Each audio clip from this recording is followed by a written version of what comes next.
Morning walk ഇങ്ങനെ തുടരുകയാണ്. അതിന്റെ ആദ്യഘട്ടം നമ്മൾ പിന്നിടുകയാണ്. ഇനിയിപ്പോൾ ഒരു അരമണിക്കൂർ കൂടിയുണ്ട്. ആ സമയത്ത് കൂടുതൽ വാർത്തകളും വിശേഷങ്ങളും പ്രേക്ഷകരിലേക്ക് എത്തുകയും ചെയ്യും. അപ്പോൾ വീണ്ടും നമ്മുടെ ഒരു കുടുംബാംഗത്തിന്റെ കൂടെ ബർത്ത്ഡേ ആണ്. എൻ്റെ ബ്രദർ ഡോക്ടർ അമലിന് ബർത്ത്ഡേ വിഷ് അറിയിക്കുമോ എന്ന് ചോദിച്ചിരുന്നു. അപ്പോൾ ഡോക്ടർ അമലിന്റെ ബർത്ത്ഡേ വിഷ് ഇതാ വന്നിരിക്കുന്നു. വേറെ ഒരാൾ പറയുന്നുണ്ടായിരുന്നു എൻ്റെ മകളുടെ ബർത്ത്ഡേ ആണ്, മകളുടെ പേര് പറഞ്ഞിട്ടില്ല, ഞങ്ങൾ എങ്ങനെ വിഷ് ചെയ്യും. അപ്പോൾ ആ മകൾക്കും birthday wishes. Many happy returns of the day doctor Amal. ഇന്നലെ ഡോക്ടർ രഘുറാം രാജന്റെ ബർത്ത്ഡേ ആയിരുന്നു. അദ്ദേഹത്തിന് ബിലേറ്റഡ് ഹാപ്പി ബർത്ത്ഡേ. മുൻ RBI ഗവർണറാണ്. ഓക്കെ, അപ്പൊ ഇനി നമുക്ക് നമ്മുടെ അമൽ സുരേന്ദ്രൻ ഒരു വാർത്ത പറയാൻ ഇപ്പോഴുണ്ട്. നമ്മൾ നേരത്തെ ഈ KSRTCയിലെ ഒരു വിഭാഗം TDF ഇന്ന് പണിമുടക്ക് 24 മണിക്കൂർ പണിമുടക്ക് പ്രഖ്യാപിച്ചിട്ടുണ്ട്, നടത്തുകയുമാണ്. അപ്പോൾ രണ്ടിടങ്ങളിൽ വടക്ക് ഭാഗത്തും ഒപ്പം തെക്കൻ ഭാഗങ്ങളിലൊക്കെ എന്താണ് അതിന്റെ അവസ്ഥ നമ്മൾ പരിശോധിച്ചു കഴിഞ്ഞു. ഇനി മധ്യ കേരളത്തിൽ എന്താണ് ഈ പണിമുടക്ക് ഏതെങ്കിലും രീതിയിൽ ബാധിച്ചിട്ടുണ്ടെന്ന് അറിയാൻ അമൽ സുരേന്ദ്രൻ തയ്യാറായി നിൽപ്പുണ്ട്. എനിക്ക് തോന്നുന്നു എറണാകുളം സൗത്ത് KSRTC ബസ് സ്റ്റാൻഡിൽ നിന്നാണ്. അമൽ, വെരി ഗുഡ് മോർണിംഗ്. ഏറെ തിരക്കുള്ള ഒരു KSRTC ബസ് സ്റ്റാൻഡാണ്. ഏത് സമയത്തും അവിടെ ഒരുപാട് ആൾക്കാർ കേരളത്തിന്റെ പല ഭാഗത്തേക്ക് പോകാൻ വരുന്ന സ്ഥലമാണ്. എന്താണ് അവിടുത്തെ അവസ്ഥ? Christina, Prajin, very good morning. എന്തായാലും ഞാനിപ്പോൾ നിൽക്കുന്നത് എറണാകുളം KSRTC സ്റ്റാൻഡിലാണ്. പല തരത്തിലുള്ള വിവാദങ്ങൾക്കും കാരണമായിട്ടുള്ള വലിയ തരത്തിലുള്ള യാത്രക്കാരുടെ തിരക്കുള്ള ഒരു KSRTC സ്റ്റാൻഡാണ് എറണാകുളത്തെ ഈ KSRTC സ്റ്റാൻഡ് എന്ന് പറയുന്നത്. ഇവിടെ ഇപ്പോൾ പണിമുടക്ക് അങ്ങനെ സാരമായിട്ട് ബാധിച്ചിട്ടുണ്ട് എന്ന് നമുക്ക് പറയാൻ സാധിക്കുകയില്ല. എന്തായാലും ഈ പണിമുടക്ക് ജനജീവിതത്തെ അങ്ങനെയൊന്നും ബാധിച്ചിട്ടില്ല. കാരണം ഒരു വിഭാഗം KSRTC ജീവനക്കാർ മാത്രമാണ് പണിമുടക്കുന്നത്. അവരുടെ ആവശ്യം ശമ്പളം, കുടിശ്ശിക ബാക്കി നൽകുക, പെൻഷൻ കൃത്യമായി നൽകുക, എല്ലാ മാസവും 5-ാം തീയതിക്ക് മുമ്പ് പെൻഷനും ശമ്പളവും എല്ലാം കൊടുക്കാൻ സാധിക്കുമെന്ന് പറയുന്ന മാനേജ്മെന്റിന്റെ വാഗ്ദാനം വെള്ളത്തിൽ വരച്ച വര പോലെയായി എന്നാണ് അവർ പറയുന്നത്. അതിന്റെ ഭാഗമായിട്ടാണ് തങ്ങൾ പണിമുടക്കിലേക്ക് പോകാൻ നിർബന്ധിതരായത് എന്നാണ് INTUCയുടെയും KDFന്റെയും ഒക്കെ പ്രതിനിധികൾ പറയുന്നത്. ഏതായാലും നമുക്ക് ജനജീവിതം എന്തായാലും സുഗമമാണ്. ബസ്സുകളെല്ലാം ഓടി തുടങ്ങിയിട്ടുണ്ട്. ഈ ബസ്സുകളെല്ലാം പോകുന്നത് കൊണ്ട് തന്നെ ജനങ്ങൾ സമരത്തിന്റെ ആ ഒരു ചൂടൊന്നും ജനങ്ങളെ സംബന്ധിച്ചിടത്തോളം ബാധിച്ചിട്ടില്ല എന്ന് നമുക്ക് പറയാൻ സാധിക്കും. സാറേ, എങ്ങനെയാണ് സമരമൊക്കെ ബാധിച്ചിട്ടുണ്ടോ? ഇല്ല, ബാധിച്ചിട്ടില്ല. ഇവിടെ തൊഴിലാളികളൊക്കെ കൃത്യമായിട്ട് പണിക്ക് പോകുന്നുണ്ട്. ഇത് രാഷ്ട്രീയ പ്രേരിത പണിമുടക്കാണ് TDFന്റെ. അതിനൊക്കെ വെല്ലുവിളിച്ചുകൊണ്ട് തൊഴിലാളികൾ എല്ലാവരും പൂർവാധികം, അതായത് ഇവിടെ ഇപ്പോൾ സർവീസ് പോയി കഴിഞ്ഞിട്ട് വീണ്ടും ആൾക്കാർ ബാക്കി സർവീസ് പോകാനായിട്ട്. ഇപ്പോൾ എറണാകുളം KSRTC സ്റ്റാൻഡിലുള്ള തൊഴിലാളികളുടെ ഭാഗത്തു നിന്നാണ് നമ്മൾ കേട്ടത്. ഇന്നലെ തന്നെ ഗതാഗത വകുപ്പ് മന്ത്രിയൊക്കെ പറയുന്നുണ്ടായിരുന്നു ഈ ഒരു സമയത്ത് ഇങ്ങനെ തരത്തിലുള്ള ഒരു സമരത്തിലേക്ക് പോകേണ്ടതുണ്ടോ എന്നൊരു ചോദ്യമൊക്കെ ഗതാഗത മന്ത്രി ചോദിക്കുന്നുണ്ടായിരുന്നു. ഏതായാലും ആ ഒരു പ്രസ്താവനയോടൊപ്പം തന്നെയാണ് തൊഴിലാളികൾ നിൽക്കുന്നത്. KSRTC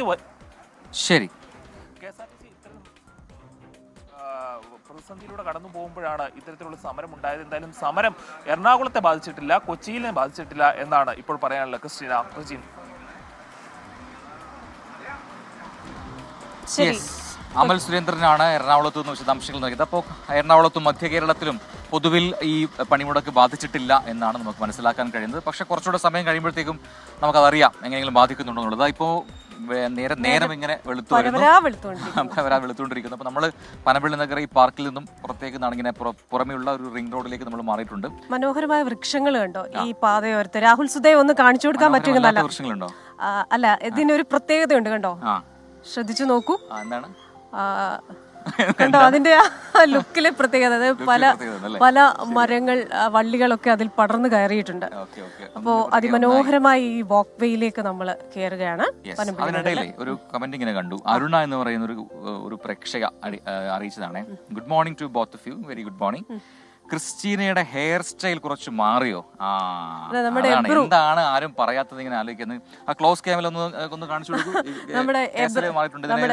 കൊറിയൻ കട്ട് എന്നാണ് പറയുന്നത്. കൊറിയൻ ക്രിസ്റ്റീന ഇടിക്കല്ലേ നമ്മുടെ ക്യാമറ. ക്രിസ്റ്റീന ചെറിയ, അപ്പൊ ക്രീച്ചി എന്നാണ് നമ്മൾ വിളിക്കുന്നത്. അപ്പം ക്രിസ്റ്റീന ഇത് കൊറിയൻ ഹെയർ സ്റ്റൈലാണ്. കൊറിയൻ ക്രിച്ചി എന്നാണ് ഇതിന്റെ പേര്. ഇത് രാവിലെ എനിക്ക് തോന്നുന്നു നമ്മുടെ മേക്കപ്പിലെ എബ്രഹാമിന് തോന്നിക്കാണ് എല്ലാ ദിവസവും ഒരേപോലെയാണല്ലോ ക്രിസ്റ്റീന ചേച്ചിയെ വിടുന്നത്. അതുകൊണ്ട് ഇന്നൊന്നും മാറ്റം വരുത്തില്ല. അപ്പം എബ്രു നടത്തിയൊരു മാറ്റമാണ്. ഞാനതങ്ങ് സമ്മതിച്ചു കൊടുക്കുകയും ചെയ്തു. അപ്പോ ഒരു ബർത്ത്ഡേ വിഷും കൂടെ ഉണ്ട്, ഒരു ഹൈസിൻ, ഹാപ്പി ബർത്ത്ഡേ ഹൈസിൻ. അപ്പൊ അതുകൂടെ ഒന്ന് കണ്ടോളൂ പ്രേക്ഷകർ. ഇനി നമുക്ക് അത് കഴിയുമ്പോൾ അടുത്ത വാർത്തയിലേക്ക് പോകാൻ സമയമാവുന്നു. ഡൽഹിക്കാണ് പോകേണ്ടത്. ഡൽഹിയിൽ നാളെ ഒരു അംഗം നടക്കാൻ പോവുകയാണ്. ഡൽഹി നാളെ ബൂത്തിൽ.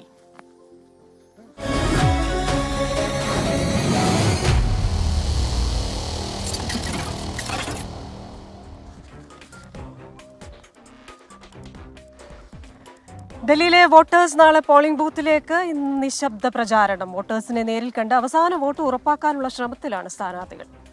കഴിഞ്ഞ 2 തെരഞ്ഞെടുപ്പുകളിൽ അനായാസ വിജയം നേടിയ ആം ആദ്മി പാർട്ടി 4ാം തവണയും സർക്കാർ രൂപീകരിക്കാനാണ് ലക്ഷ്യമിടുന്നത്.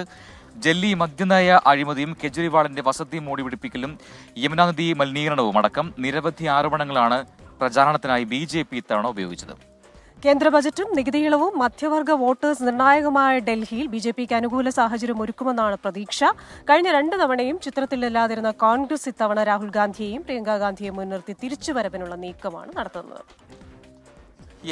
മറ്റൊരു വാർത്തയിലേക്ക് വന്നു കഴിഞ്ഞാൽ ഈ രാഷ്ട്രപതിയുടെ നയപ്രഖ്യാപന പ്രസംഗത്തിലുള്ള നന്ദി പ്രമേയ ചർച്ചയ്ക്ക് പ്രധാനമന്ത്രി നരേന്ദ്രമോദി ഇന്ന് ലോക്സഭയിൽ മറുപടി പറയും. വൈകിട്ട് 5 മണിയോടെ പ്രധാനമന്ത്രി സംസാരിക്കും എന്നാണ് സൂചന.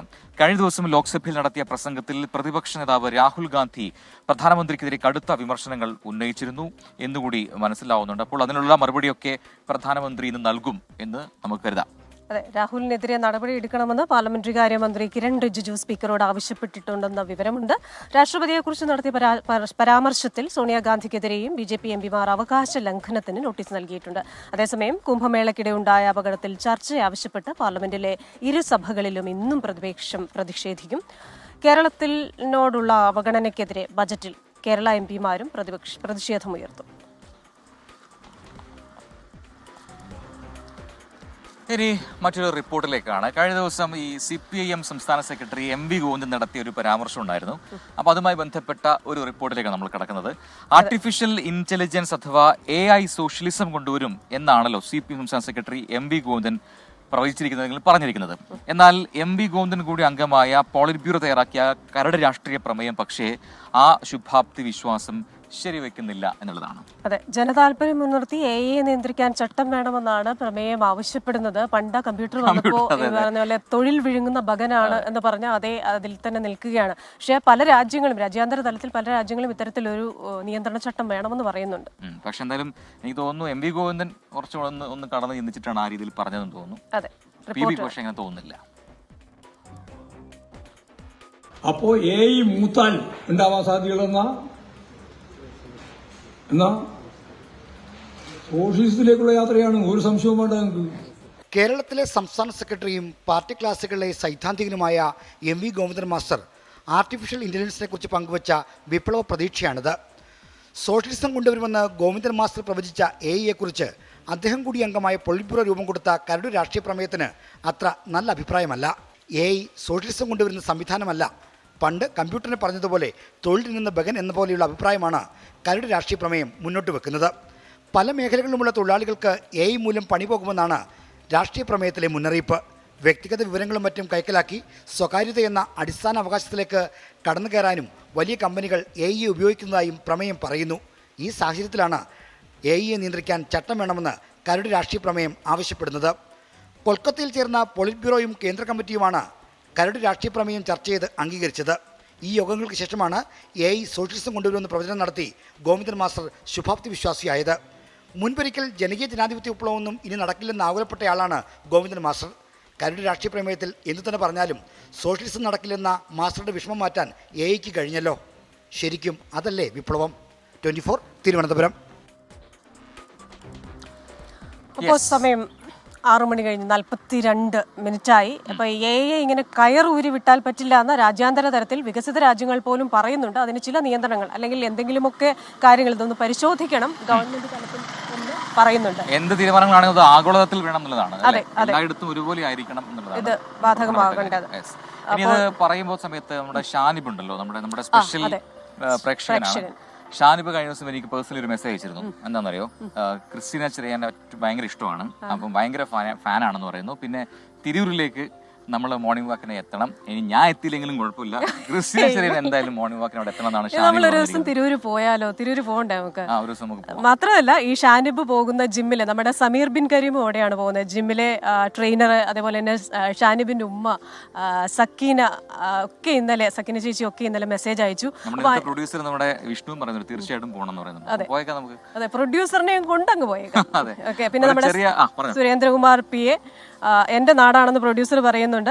Ramesh, KJ Thomas, Latha, Siddharth R Krishna, evening ന്യൂസിലെങ്കിലും മെസ്സേജ് നോക്കുമെന്ന് ചോദിക്കുന്നുണ്ട്, രാവിലെ പറ്റിയില്ലെങ്കിൽ. മിൻചേച്ചി പറയുന്നുണ്ട് ഹെയർ സ്റ്റൈൽ അത്ര പോരാ, വിഷമം തോന്നുന്നു. വിഷമമൊന്നുമില്ല ചേച്ചി, ഈ പറയുന്ന പോലെ ചിലപ്പോൾ മുടി മുന്നോട്ട് കിടക്കുന്നതുകൊണ്ടായിരിക്കാം.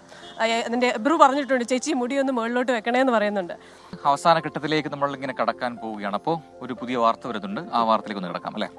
കോഴിക്കോട് വടകര മണിയൂരിലെ CPIM വിഭാഗീയ പ്രവർത്തനത്തിൽ തുടർ പ്രതികരണങ്ങൾ ഇന്നുണ്ടായേക്കും. ജില്ലാ കമ്മിറ്റിയിൽ നിന്ന് PK ദിവാകരനെ ഒഴിവാക്കിയതിൽ പ്രതിഷേധിച്ചാണ് ഒരു വിഭാഗം പാർട്ടി പ്രവർത്തകരും അനുകൂലികളും നേതൃത്വത്തിനെതിരെ മുദ്രാവാക്യം വിളികളുമായി തെരുവിലിറങ്ങിയത്.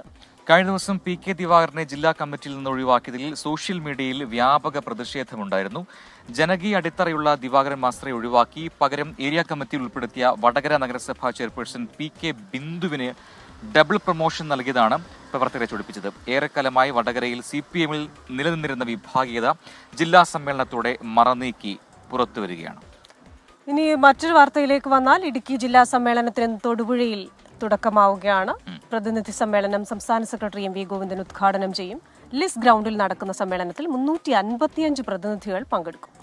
മനുഷ്യ വന്യജീവി സംഘർഷവും ഭൂപ്രശ്നങ്ങളും ഉൾപ്പെടെ സമ്മേളനത്തിൽ ചർച്ചയാകും. 6-ാം തീയതി നടക്കുന്ന പൊതുസമ്മേളനം മുഖ്യമന്ത്രി പിണറായി വിജയൻ ഉദ്ഘാടനം ചെയ്യും.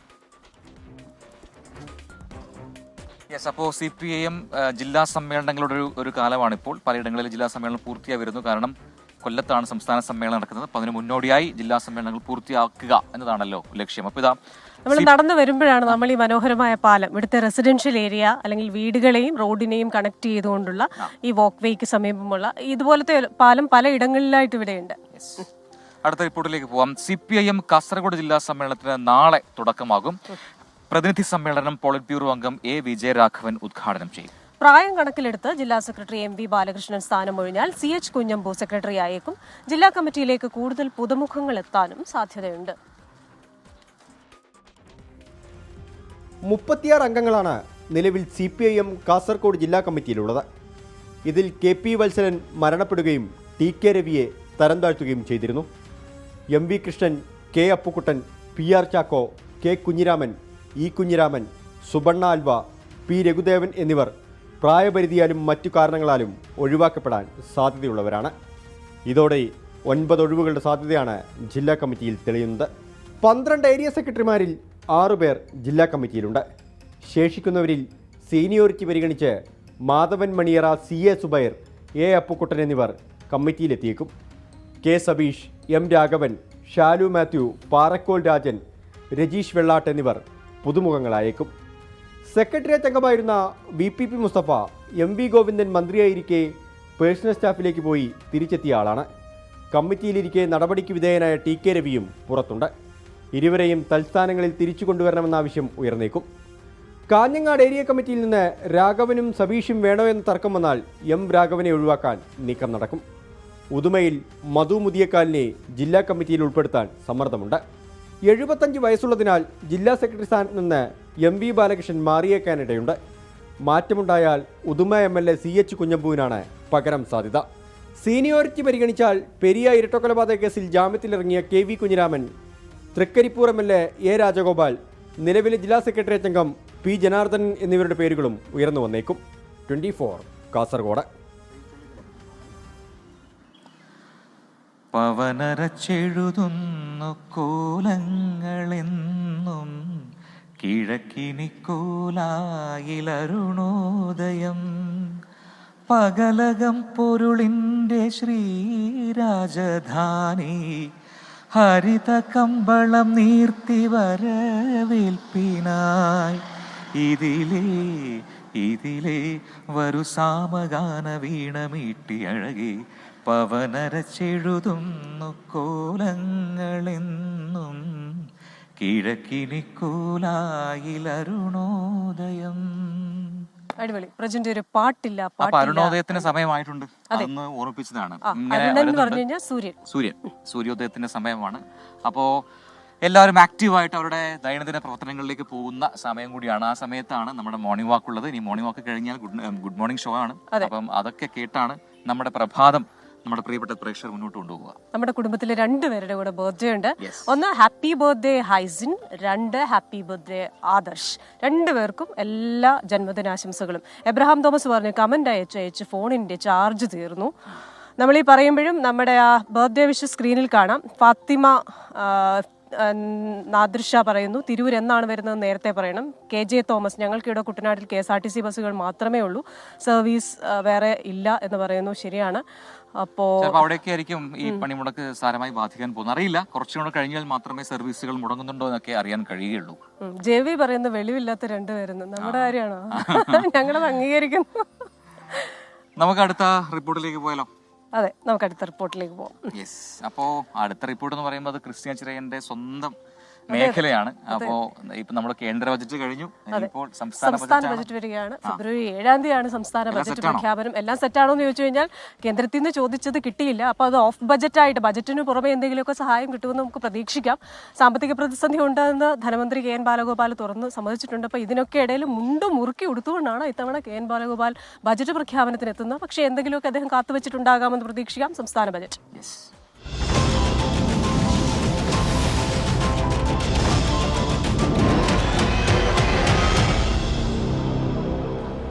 കശുവണ്ടി വ്യവസായത്തിനായി സംസ്ഥാന ബജറ്റിൽ സമഗ്ര പുനരുജ്ജീവന പാക്കേജ് ഉണ്ടാകും എന്ന പ്രതീക്ഷയിലാണ് മേഖലയിലുള്ളവർ. കശുവണ്ടി തൊഴിലാളികളുടെ വേതന വർധനവടക്കമുള്ള കാര്യത്തിൽ ബജറ്റിൽ വമ്പൻ പ്രഖ്യാപനമുണ്ടെന്നും കരുതുന്നു. പ്രതിസന്ധിയിൽ നട്ടം തിരിയുന്ന കശുവണ്ടി മേഖലയ്ക്ക് ആശ്വാസമാകുന്ന ഒന്നും കേന്ദ്ര ബജറ്റിലുണ്ടായിരുന്നില്ല. കശുവണ്ടി വ്യവസായം പുനരുജ്ജീവിപ്പിക്കുന്നതിനായി 500 കോടി രൂപയാണ് കേന്ദ്രത്തോട് ആവശ്യപ്പെട്ടത്. 500 തന്നില്ല, 400 ആകട്ടെ അല്ലെങ്കിൽ 300 ആകട്ടെ, എന്തെല്ലാം നോക്കി ബഡ്ജറ്റ് മുഴുവൻ പരിധി കിട്ടും.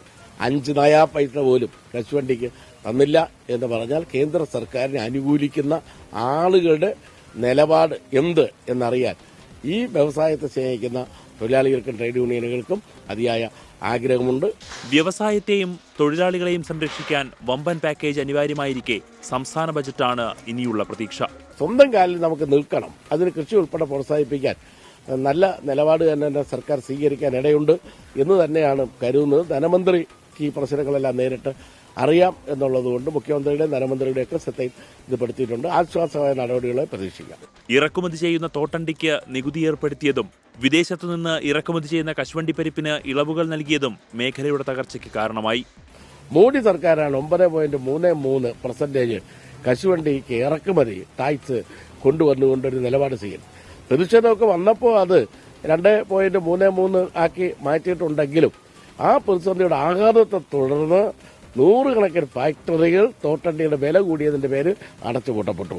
സംസ്ഥാന ബജറ്റിലെ പ്രതീക്ഷകൾ ഇങ്ങനെ: കശുവണ്ടി ഉത്പാദനത്തിനുള്ള പ്രോത്സാഹന പദ്ധതി, കശുവണ്ടിയിൽ നിന്നുള്ള മൂല്യവർദ്ധിത ഉൽപ്പന്നങ്ങൾക്കുള്ള വിപണി, തൊഴിലാളികളുടെ വേതന വർധനവ്, പുനരുജ്ജീവനത്തിനായി സമഗ്ര പാക്കേജ് എന്നിവയെല്ലാം ബജറ്റിലുണ്ടാകുമെന്ന പ്രതീക്ഷയിലാണ് എല്ലാവരും. അരുൺരാജ്, 24 കൊല്ലം. യെസ്, ഈ കേന്ദ്ര ബജറ്റിന് പിന്നാലെ സംസ്ഥാന ബജറ്റ് വരുമ്പോഴേ എപ്പോഴും പറയാറുണ്ട് എന്ത് മാജിക്കാണ് സംസ്ഥാനത്തിലെ ധനമന്ത്രി കാണിക്കാൻ പോകുന്നത്. കാരണം എന്നും നമുക്ക് ഈ പ്രഖ്യാപനങ്ങൾ ഉണ്ടാകുമെന്ന് പ്രതീക്ഷ ഉണ്ടാവും കേന്ദ്രത്തിൽ നിന്ന്, പക്ഷെ ഉണ്ടാവാറില്ല. അപ്പൊ പിന്നെ ആകെ ഉള്ളത് ഇവിടുത്തെ കാര്യങ്ങൾ ഭംഗിയായി കൊണ്ടുപോകുക എന്നുള്ളതാണ്. അപ്പോൾ മാജിക് ഉണ്ടാവുമോ? മാജിക് ഉണ്ടാവുമെന്ന് ചോദിച്ചു കഴിഞ്ഞാൽ നമുക്ക് സാമ്പത്തിക പ്രതിസന്ധിയുണ്ട്, പക്ഷേ ആ പ്രതിസന്ധിക്കുള്ളിൽ നിന്നുകൊണ്ട് തന്നെ ചെയ്യാൻ പറ്റുന്ന പല കാര്യങ്ങളും ഉണ്ടാകും. ഇത്തവണ കുറച്ച് ക്രിയേറ്റീവായിട്ടുള്ള കാര്യങ്ങൾ ധനമന്ത്രിയിൽ നിന്ന് ഞാൻ പ്രതീക്ഷിക്കുന്നുണ്ട്. അപ്പോൾ നികുതി ഇതര വരുമാനം, എപ്പോഴും നികുതി കൂട്ടാതെ നികുതി ഇതര വരുമാനമൊക്കെ കൂട്ടാനുള്ള എന്തെങ്കിലും ഒക്കെ പദ്ധതികൾ ഉണ്ടാവും. അതുപോലെ തന്നെ സ്റ്റാർട്ടപ്പുകൾക്കും പുതിയ ഇന്നോവേഷൻസിനും ഒക്കെ ആയിട്ട് എന്തെങ്കിലുമൊക്കെ മാറ്റിവെക്കും. സാധാരണക്കാർക്കും കൃഷിക്കും ഒക്കെ എന്തെങ്കിലുമൊക്കെ കിട്ടും എന്ന് പ്രതീക്ഷിക്കാം. പ്രധാനപ്പെട്ട വാർത്ത വരുന്നുണ്ട്, അതിലേക്ക് പോകാം. എറണാകുളം പെരുമ്പാവൂരിൽ വിൽപ്പനയ്ക്കായി വീടിനുള്ളിൽ സൂക്ഷിച്ച 10 കിലോ കഞ്ചാവ് പിടികൂടി. അതിഥി തൊഴിലാളികളായ ദമ്പതികൾ അറസ്റ്റിലായിട്ടുണ്ട്. അമൽ സുരേന്ദ്രനാണ് വാർത്തയുടെ വിശദാംശങ്ങളുമായി ചെയ്യുന്നത്. അമൽ, പെരുമ്പാവൂരിലാണ് ഈ സംഭവം. 10 കിലോ എന്ന് പറയുമ്പോൾ അല്പം നല്ല വലിയ ക്വാണ്ടിറ്റി തന്നെയാണ്. അപ്പോൾ എന്താണ് ഇതുമായി ബന്ധപ്പെട്ട് നമുക്ക് കൂടുതൽ വിവരങ്ങൾ ലഭിക്കുന്നത്?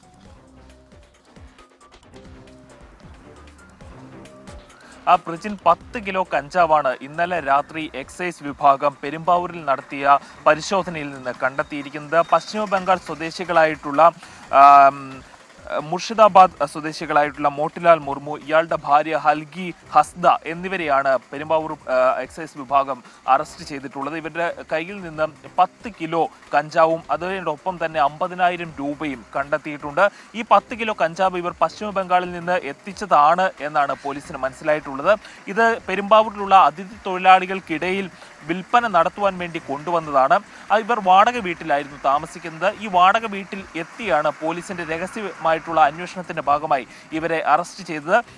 ഇവരുടെ കൂടെ ഉണ്ടായിരുന്നവരെയും ചോദ്യം ചെയ്തുകൊണ്ടിരിക്കുകയാണ്. അതോടൊപ്പം കാണേണ്ട ഏറ്റവും പ്രധാനപ്പെട്ട ഒരു കാര്യം എന്ന് പറഞ്ഞാൽ ഇവരിൽ അറസ്റ്റ് ചെയ്ത ഒരാളിൽ നിന്ന് 2 തിരിച്ചറിയൽ രേഖകൾ കണ്ടെത്തി. ഈ 2 തിരിച്ചറിയൽ രേഖകൾ കണ്ടെത്തിയ സാഹചര്യത്തിൽ പെരുമ്പാവൂരിനും മറ്റു ഭാഗങ്ങളിൽ നിന്നുമായിട്ട് ബംഗ്ലാദേശി പൗരന്മാരായിട്ടുള്ളവരെ അറസ്റ്റ് ചെയ്യുന്ന സാഹചര്യങ്ങൾ മുൻ ദിവസങ്ങളിൽ ഉണ്ടായിരുന്നു. അത്തരത്തിലുള്ള എന്തെങ്കിലും തരത്തിലുള്ള ബാക്ക്ഗ്രൗണ്ട്സ് ഇവർക്കുണ്ടോ എന്ന് പോലീസ് അന്വേഷിച്ചു വരികയാണ്. പ്രജിൻ. അമൽ സുരേന്ദ്രനാണ് കൊച്ചിയിൽ നിന്നും വിശദാംശങ്ങൾ നൽകിയത്. തമ്പുരാനെ വന്ന് കഞ്ചാവും കുടിൽ വ്യവസായമായി മാറുകയാണോ പ്രജിൻ സി കണ്ണൻ? അത് എന്നോട് ചോദിക്കേണ്ട കാര്യം എന്താ? അല്ല, താങ്കൾക്ക് അതിനെ കുറിച്ച് അറിയാം. സ്വന്തമായിട്ട് അങ്ങനെ പറയുക. അടുത്ത വാർത്തയിലേക്ക് പോവാം അല്ലെ? അതെ. RSS മേധാവി മോഹൻ ഭാഗവത് ഇന്നും നാളെയും കേരളത്തിൽ വിവിധ പരിപാടികളിൽ പങ്കെടുക്കും. രാവിലെ നെടുമ്പാശ്ശേരി വിമാനത്താവളത്തിലെത്തുന്ന മോഹൻ ഭാഗവത് വൈകിട്ട് 5-ന് എറണാകുളം രാജേന്ദ്ര മൈതാനത്ത് തപസ്യ കലാസാഹിത്യവേദിയുടെ സുവർണോത്സവം ഉദ്ഘാടനം ചെയ്യും. നാളെ ഉച്ചയ്ക്ക് 12 മണിക്ക് RSS അഖിലേന്ത്യാ പ്രജ്ഞപ്രവാ പ്രമുഖ് ജെ നന്ദകുമാറിന്റെ പന്തളത്തുള്ള വസതിയിലും മോഹൻ ഭാഗവത് സന്ദർശനം നടത്തും. ചെറുകോൽപ്പുഴ ഹിന്ദു മത പരിഷത്തിന്റെ ഭാഗമായി നടത്തുന്ന ഹിന്ദു ഏകതാ സമ്മേളനത്തിലും RSS മേധാവി പങ്കെടുക്കും. ഇനി മറ്റൊരു വാർത്തയിലേക്ക് വന്നു കഴിഞ്ഞാൽ കഴിഞ്ഞ ദിവസം പുറത്തുനിന്നൊരു വാർത്തയാണ്. കോഴിക്കോട് മുക്കത്ത് പീഡനശ്രമം ചെറുക്കുന്നതിനിടെ കെട്ടിടത്തിൽ നിന്ന് ചാടിയ യുവതിക്ക് പരിക്കേറ്റ സംഭവത്തിൽ പ്രതികൾക്കായുള്ള അന്വേഷണം ഊർജിതമാക്കിയിരിക്കുന്നു പോലീസ്. പ്രതികളായ 3 പേരും ഒളിവിൽ പോയി എന്നാണ് ഇപ്പോൾ ലഭിക്കുന്ന വിവരം. പ്രതികളെ അറസ്റ്റ് ചെയ്യാൻ വൈകുന്നതിനെതിരെ യുവതിയുടെ കുടുംബം രംഗത്തെത്തിയിരുന്നു. ശനിയാഴ്ച രാത്രി 11:30-യാണ് ഈ കേസിനാസ്പദമായ സംഭവം നടന്നത്. സ്വകാര്യ ലോഡ്ജിലെ ജീവനക്കാരിക്കാണ് പരിക്കേറ്റത്. ഹോട്ടലുടമയും 2 ജീവനക്കാരുമാണ് പീഡിപ്പിക്കാൻ ശ്രമിച്ചതെന്നായിരുന്നു യുവതിയുടെ മൊഴി. ലോഡ്ജുടമ ദേവദാസ്, ജീവനക്കാരനായ മുനീർ സുരേഷ് എന്നിവർക്കെതിരെയാണ് പോലീസ് കേസെടുത്തത്. പരിക്കേറ്റ യുവതി കോഴിക്കോട് മെഡിക്കൽ കോളേജിൽ ചികിത്സയിലാണ്. അപ്പോൾ ഇതൊരു വാർത്തയോടെ വരുന്നുണ്ട്. മലപ്പുറം തൃക്കിലങ്ങോട് ആത്മഹത്യ ചെയ്ത നിലയിൽ കണ്ടെത്തിയ 18-കാരുടെ പോസ്റ്റ്മോർട്ടം ഇന്ന് നടക്കും എന്നാണ് ആ വാർത്ത. മഞ്ചേരി മെഡിക്കൽ കോളേജ് ആശുപത്രിയിലാണ് ഈ പോസ്റ്റ്മോർട്ടം നടക്കുക. ഇന്നലെ വൈകുന്നേരം 5:30-ഓടെയാണ് തൃക്കിലങ്ങോട് സ്വദേശി പുതിയത്ത് വീട്ടിൽ ഷൈമ സിനിവർ മരിച്ചത്.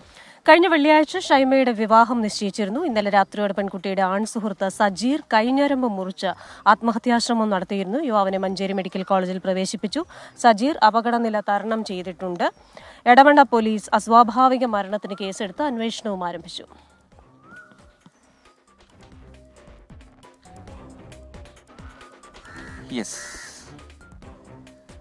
അപ്പൊ നമുക്ക് പത്രങ്ങളിലേക്ക് ഒന്ന് പോയാലോ?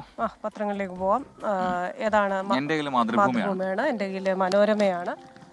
ഇതാ കേരളത്തിന് വീണ്ടും നിരാശാവണ്ടി എന്നാണ് പ്രധാനപ്പെട്ട ലീഡ് വാർത്തയായി മാതൃഭൂമി നൽകിയത്. അത് ഈ കഴിഞ്ഞ ദിവസത്തെ റെയിൽവേയുടെ പ്രഖ്യാപനങ്ങളൊക്കെയാണെന്ന് തോന്നുന്നു. റെയിൽവേയിലും പുതുതായി ഒന്നുമില്ല, അതുകൊണ്ട് കേരളത്തിന് വീണ്ടും നിരാശാവണ്ടി എന്നാണ് തലക്കെട്ട്. അപ്പോൾ ഇനി കിഫ്ബി റോഡിലും ടോൾ എന്ന് പറയുന്ന വാർത്ത മനോരമയിൽ വരുന്നു. ശുപാർശ മുഖ്യമന്ത്രിയുടെ യോഗം അംഗീകരിച്ചിട്ടുണ്ട്. പക്ഷേ ഇത് എപ്പോൾ നടപ്പിലാകുമെന്ന് അറിയില്ല. പരിഗണിക്കുന്നത് 50 കോടിയിലേറെ ചെലവുള്ള റോഡും പാലവുമാണെന്നും പറയുന്നുണ്ട്. അപ്പോൾ വൈറ്റിലിൽ ആർമി ടവറുകൾ പൊളിച്ചു പുനർനിർമ്മിക്കണമെന്ന ഹൈക്കോടതി ഒരു നിർദ്ദേശം. സൈനികർക്കായി നിർമ്മിച്ച 26 നിലകളുള്ള 2 കെട്ടിടങ്ങളാണ് പുനർനിർമ്മിക്കേണ്ടത് എന്നത് ഒരു നിർദ്ദേശമാണ് ഹൈക്കോടതി വെച്ചാണ്. എത്രയും പെട്ടെന്ന് തന്നെ അവരെ പാർപ്പിക്കണമെന്നടക്കമുള്ള നിർദ്ദേശം ഹൈക്കോടതി നൽകിയിട്ടുമുണ്ട്.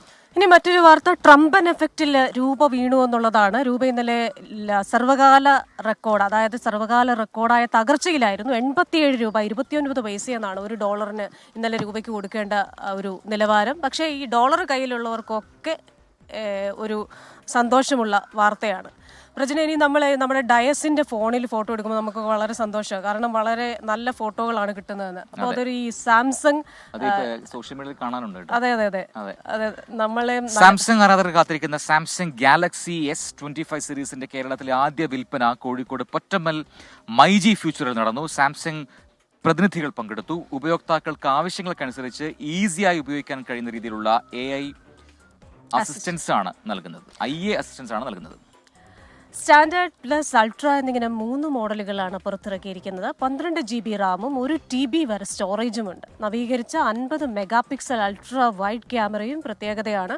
ആകർഷകമായ ഓഫറോടെയാണ് മൈജി ഷോറൂമിൽ സാംസങ് ഗാലക്സി S25 സീരീസിന്റെ വിൽപ്പന. 50 മെഗാപിക്സൽ കേരളത്തിലെ ആദ്യത്തെ സാംസങ് ഗാലക്സി S25 സീരീസിന്റെ ഫസ്റ്റ് സെയിൽ സെറമണിയാണ് നടക്കുന്നത്. മൈജിയിൽ തന്നെ ഏകദേശം 6000-ന് മുകളിലാണ് ഈ S25 സീരീസിൻ്റെ പ്രീ ബുക്കിംഗ് നടന്നിരിക്കുന്നത്. അപ്പോൾ നമുക്ക് മനസ്സിലാവും 6000 പീസിന് മുകളിൽ പ്രീ ബുക്കിംഗ് ഒരു പെർട്ടിക്കുലർ മോഡലിന് വരിക എന്ന് പറഞ്ഞാൽ എത്രമാത്രം സ്പെഷ്യൽ ഫീച്ചേർഡ് ആണ്, അല്ലെങ്കിൽ എത്രമാത്രം ഫീച്ചർ ലോഡഡ് ആണ് ഈ ഫോൺ എന്നുള്ളത് നമുക്ക് മനസ്സിലാവും. അപ്പം സാംസങ് എപ്പോഴും S സീരീസിൻ്റെ അകത്ത് ഒരുപാട് വെറൈറ്റീസ് കൊണ്ടുവരുന്നതാണ്. അതുപോലെ തന്നെ പ്രീമിയം സെഗ്മെൻറ്റിൽ എപ്പോഴും ഏറ്റവും കൂടുതൽ ഡിമാൻഡുള്ള ഒരു പ്രൊഡക്റ്റ് സെഗ്മെൻറ്റ് കൂടിയാണ് സാംസങ്ങിൻ്റെ ഗാലക്സി S25 സീരീസ്. അതിൽ ഇപ്രാവശ്യം ഈ പ്രൊഡക്റ്റ് മൈജിയിലൂടെ വരുമ്പോൾ തന്നെ ഒരുപാട് അഡീഷണൽ ഓഫേഴ്സ് നമ്മളുടെ കസ്റ്റമേഴ്സിനായിട്ട് മൈജിയും സാംസങ്ങും ഒരുക്കിയിട്ടുണ്ട്. അതിൻ്റെ അകത്ത് തന്നെ ഏറ്റവും യെസ്, അപ്പോൾ മോർണിംഗ് വാക്കിന്റെ സമയം ഇവിടെ പൂർത്തിയാവുകയാണ്. ഇനി ഗുഡ് മോർണിംഗ് ഷോയുടെ സമയമാണ്. SK തയ്യാറായി കൊച്ചി സ്റ്റുഡിയോയിൽ എത്തിയിട്ടുണ്ട്. Very very very good morning SK. Over to you. Thank you. Good morning Krishna Cheriyan and Prajin C Kannan.